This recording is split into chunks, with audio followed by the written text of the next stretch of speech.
Greetings, fellow cuckoo bananas. Tiki here. And Jacob Wile too. And we're back with another installment of our DuckTales recaps. This time talking about season 2, episode 2, The Depths of Uncle Fethry. Cousin Fethry. Oh, you're right, Cousin Fethry. God, I need to change that on the video description. Hold on. Jacob, let me amend to that like right now. Alrighty. Woohoo. Woohoo. Woohoo indeed. All right. While I'm fixing that in the video description, why don't you go ahead and tell us how you felt about the episode? Well, honestly, while this episode did have an interesting idea and have interesting ideas in place, in a lot of places it just kind of felt like it dragged on a bit and wasn't really like up to the high standards usually set by the episode of the show, especially considering last week's episode. And I mean, it was fun and it had interesting moments, but just like it was just like kind of like average, maybe even a little bit below average for me. Huh. I mean, I'm not like over the moon about it, but I wouldn't call it below average. I'm kind of like maybe on. I'm on the other side of the spectrum where it's like I think it's not in the best category by any means, but I would say it's just a tiny above average for me. Like below average is a bit harsh. I'm just saying. I think it's a bit harsh. Weigh itself. I feel like our opinions kind of weigh ourselves out. You know what I mean? They kind of even themselves out, come to a balance in a way. Yeah, I mean, like I said, maybe below average is a bit harsh. I mean, I'm not saying it's not nearly a bad episode by any stretch. Uh-huh. I mean, I do see what you're saying, though. I think it's a step down from episode 1 to be sure, but it's more of a standalone episode. It's almost literally a bottle episode where, you're in a confined location, you're introducing a new character, you're doing some kind of weird subversive things with the DuckTales narrative structure in general, which honestly is kind of why I like this episode. Is I feel like this episode's kind of like a weird, like, it's like holding a DuckTales adventure up to a mirror in a way. Kinda. But they kind of did that with the last episode too, and I think they did it better in that one. No, you're right. I don't know. I felt like this episode did have some decent things going for it. I mean, I'm not going to deny any of that. I mean, I like Cousin Fethry as a whole. I mean, I like his general idea. Yeah, so let's talk about Feathery. Feathery, now he's from the comics, right, Jacob? Yes, as far as I can recall, I don't think he was ever adapted for the previous series. I mean, I could be wrong, though.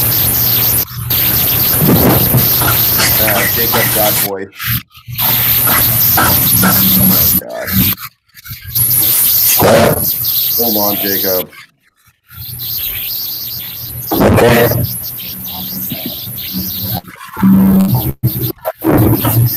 I think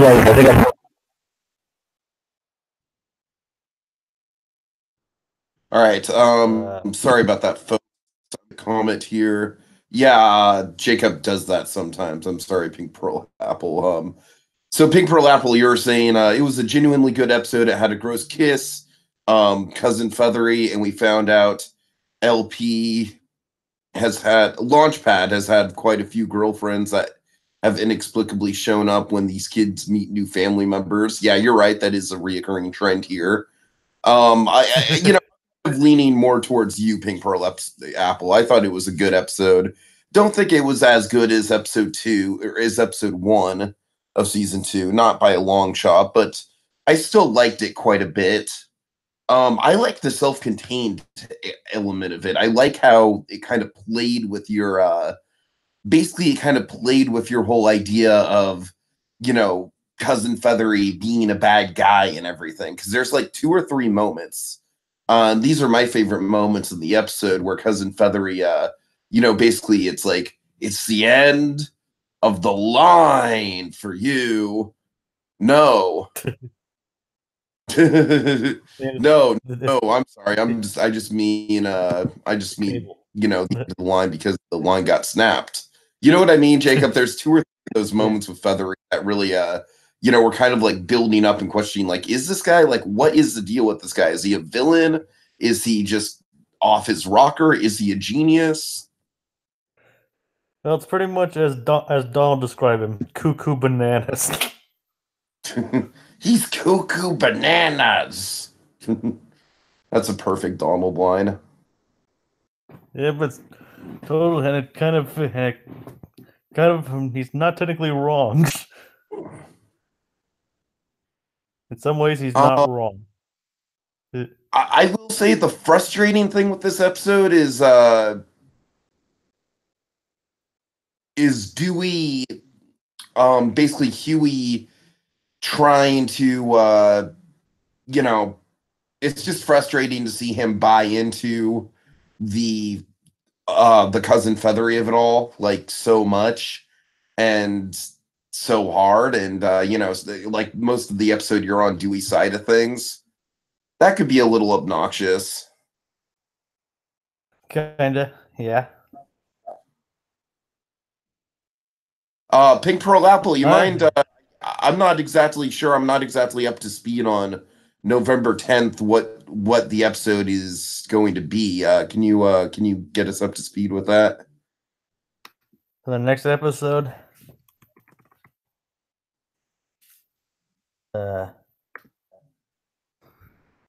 sorry, let me pull up the wiki real quick. Okay. All right, the next episode after Desmond Feather is like the Ballad of Duke Baloney, and then episode 10 is the time where everyone was nice. Oh, and that's the Caballeros episode. Okay, I sorry, Pink Pearl episode. Yeah, I'm definitely excited. Pink Pearl. I keep calling it Pink Pearl episode. Pink Pearl Apple. That's the episode I'm definitely excited about too. I'm stoked for the 3 Caballeros. I'm a big 3 Caballeros fan. All right. Oh yeah, that will definitely be. That'll be fun to It'll be fun to see them in action in this. Like, hopefully, it's like another Donald centric episode. Mm-hmm. What do you think about this, Jacob?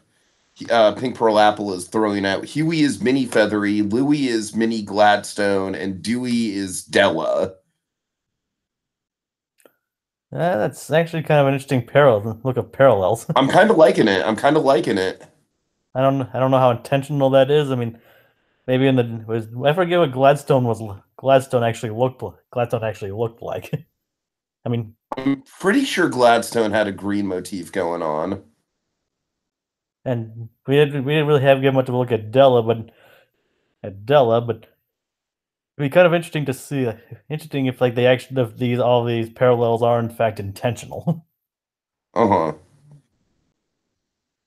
So Jacob, what do you think of the self-contained element of this episode? The fact that it was almost structured like a horror movie in some ways.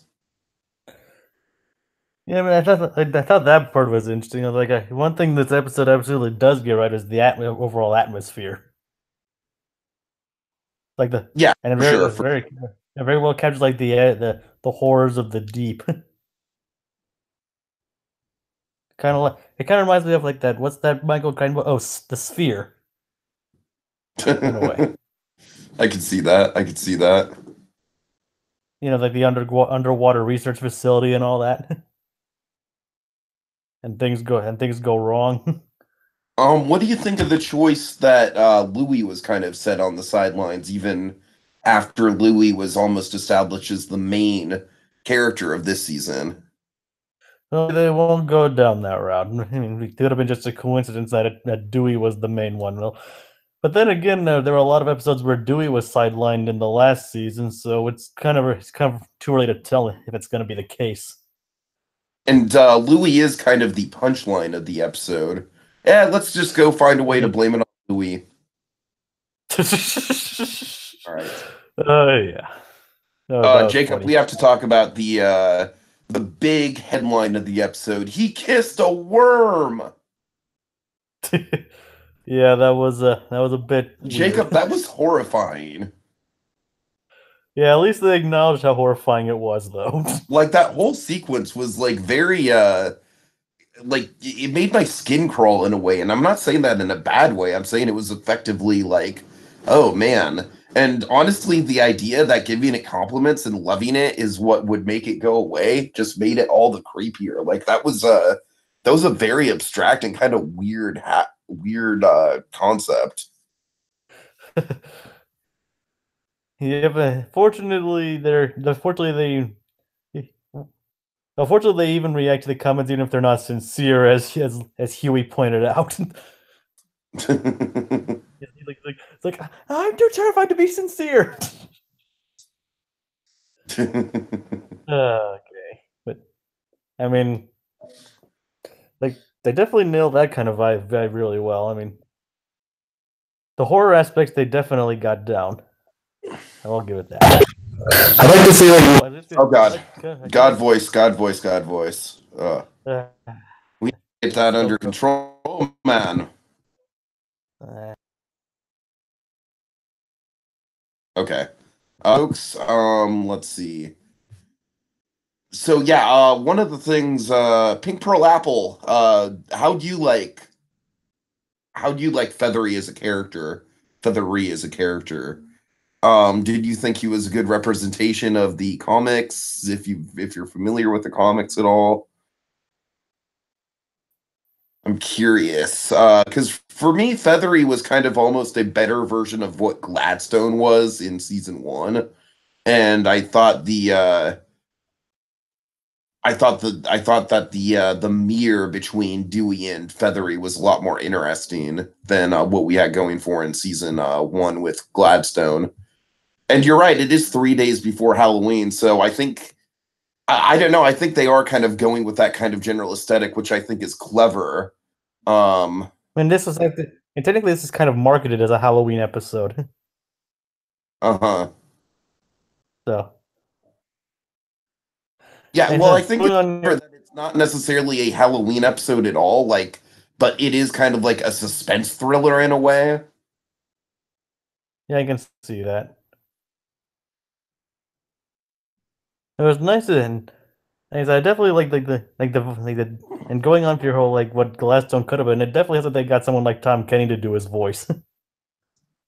Yeah, Like yeah, he's and able it's to nice to bring see him on the show. he's able to bring all those like different elements to the character, like the supposedly sinister yet goofball antics to Feathery. That Uh-huh. definitely a good choice. Although him being under the sea was kind of a bit bit on the nose. Let's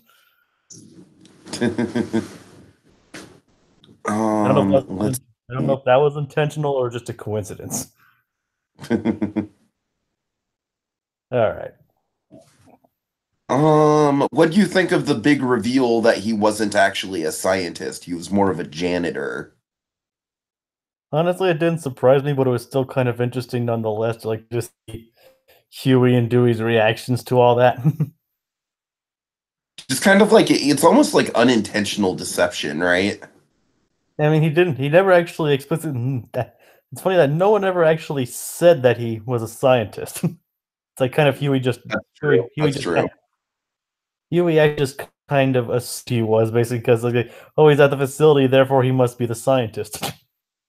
Oh, also, what do you think of the canned phone gag?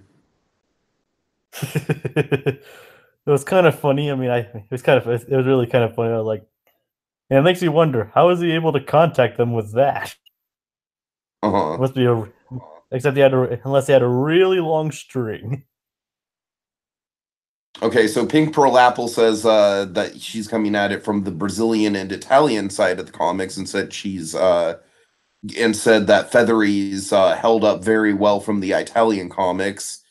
He's a guy who's cocky and buys into fads a bit too much and is clumsy. In Italian, that's genuinely what he is.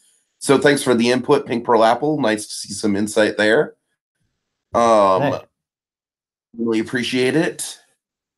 Let's see. I feel like we're kind of reached. There's Jacob and I both agree going on there. There's not a ton to talk about with this one.